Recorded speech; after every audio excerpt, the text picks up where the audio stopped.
గది ఒక్కటే ఉన్నది నాకు. కళ్ళు చెవులు అయితలేదు. ఈ ఒక్క అద్దుతి అద్దుతి అద్దుతి. అరే అల్లుడు ఒక్కసారి మావా మామూలు అంటే విలువలా పిలువులా పిలువు పిలువులా పిలువురా. పిలిస్తే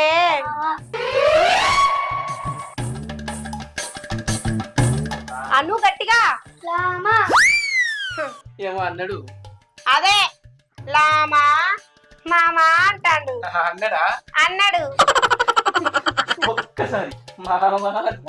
లామా ఒక్కసారి మావా అంట. లామా. రంట. ఏమన్నాడే? అయ్యో మీ చెల్లె కొడుకే దించింది తీ. Xerox xerox xerox.